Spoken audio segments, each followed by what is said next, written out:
Coil YouTube চ্যানেলের পক্ষ থেকে আপনাদের প্রত্যেককে জানাই স্বাগত। Big breaking update, OBC case নিয়ে আজকে একটা শুনানি ছিল সুপ্রিম কোর্টে এবং সেই সুপ্রিম কোর্টে সেই শুনানির ফলে হাইকোর্টের যেই রায় ছিল তার উপর আবার স্থগিতাদেশ দিয়েছে সুপ্রিম কোর্ট এবং অবশেষে রাজ্যের কিছুটা স্বস্তি বলা যায় ক্ষেত্রে।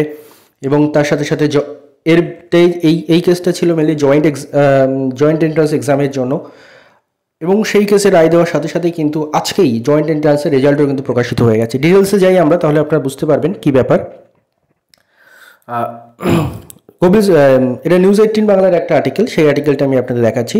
কপিল সিব্বল আজকে সুপ্রিম কোর্টে বলেন, যা ইচ্ছা নির্দেশ দিচ্ছে সুপ্রিম কোর্টের বড় অভিযোগ সিব্বলের, তাতেই মোড় ঘুরে গেল মামলার। শুক্রবার রাজ্য সরকারের আইনজীবী কপিল সিব্বল সুপ্রিম কোর্টে বলেন, কলকাতা হাইকোর্ট তো সর্বোচ্চ আদালতের কোনো রায়ই মানছে না, যা ইচ্ছে নির্দেশ দিচ্ছে।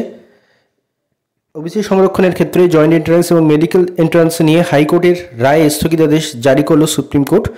জয়েন্ট এন্ট্রান্স মেডিকেল পরীক্ষার জন্য অনগ্রসর শ্রেণী বা ওবিসি সংরক্ষণের জন্য নতুন প্যানেল তৈরি করার নির্দেশ দিয়েছিল কলকাতা হাইকোর্ট। সেই রায়ের স্থগিতাদেশ দিল সুপ্রিম কোর্ট। এর ফলে কিছুটা কাটলো ওবিসি জট। আমি এটা একটু ডিটেলসে আপনাদের বলে দিই।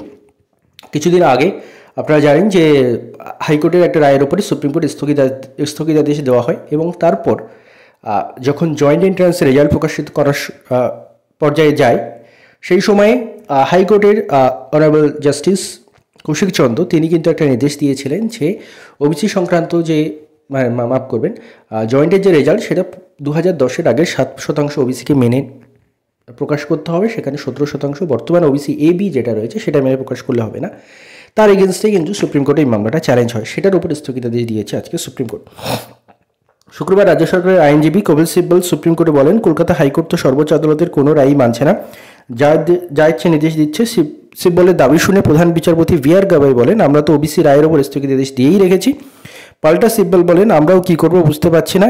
এরপর প্রধান বিচারপতি জানিয়ে দেন স্থগিতাদেশ দেওয়া হলো। সুপ্রিম কোর্টে জানা গিয়েছে, এবার এই জায়গাটা আপনাদের গুরুত্বপূর্ণ। এটা তো গেল একটা কেস এবং তার সাথে সাথে আমাদের আরও বুঝতে হবে যে সুপ্রিম কোর্টে ওবিসি সংক্রান্ত যে মূল মামলা সেটার শুনানি রয়েছে কিন্তু আগামী সোমবার 25শে আগস্ট। আজকে প্রধান বিচারপতি তিনি জানিয়েছেন যে সুপ্রিম কোর্ট সূত্রে জানা গেছে মূল মামলার শুনানি আগামী সোমবার। তার সঙ্গে সব ওবিসি সংক্রান্ত মামলা যুক্ত করতে বলেন প্রধান বিচারপতি VR গাবাই। অর্থাৎ আগামী সোমবারে যে ওবিসি সংক্রান্ত মূল মামলা রয়েছে সেটার সাথে ওবিসি সংক্রান্ত আর বিভিন্ন যেসব মামলা হয়েছে সবগুলোকে টাই আপ করে একসাথে ফাইনাল শুনানির কথা বলা হচ্ছে অনারেবল চিফ জাস্টিসের তরফ থেকে। তো এই হচ্ছে ব্যাপার এবং আশা করব সোমবারে আরও এই বিষয়ে ডিটেলস আসবে এবং আশা করি অনেক বিষয়টা দ্রুত কিন্তু নিষ্পত্তি হয়ে যাবে। অলরেডি আজকে দেখতে পাচ্ছেন আপনারা, এখন গেলে দেখতে পারবেন এই রায়ের পরপরই রাজ্য জয়েন্ট এন্ট্রান্সের যে রেজাল্ট আটকে ছিল বহুদিন ধরে, সেই রেজাল্ট কিন্তু জয়েন্ট এন্ট্রান্স বোর্ড তারা পাবলিশ করে দিয়েছে। তো রাজ্য জয়েন্ট এন্ট্রান্সের রেজাল্ট কিন্তু পাবলিশ হয়ে গেছে ইতিমধ্যেই, মানে এই রায় আসলো তার কয়েক ঘন্টার মধ্যেই কিন্তু তারা রেজাল্ট রেডি করে রেখেছিল, তার রেজাল্ট জাস্ট পাবলিশ করে দিয়েছে। তো জানি না আমাদের ওয়েস্ট বেঙ্গল পাবলিক সার্ভিস কমিশনের এখানে কি অনীহা, তারা কেন ওয়েট করতে চাইছে যে পুরো কেসটা নিষ্পত্তি হওয়ার পর তারা প্রসেস করবে। রাজ্যের সমস্ত বোর্ড কিন্তু তারা কাজ শুরু করে দিয়েছে এই সংক্রান্ত রায়ের পরে। তো যদি 25 তারিখ মিলে যায় তাহলে PSCর কাছেও কিন্তু আর কোনো অজুহাত থাকবে না যে WBCS সহ নতুন নোটিফিকেশান বন্ধ করে রাখার ইত্যাদি।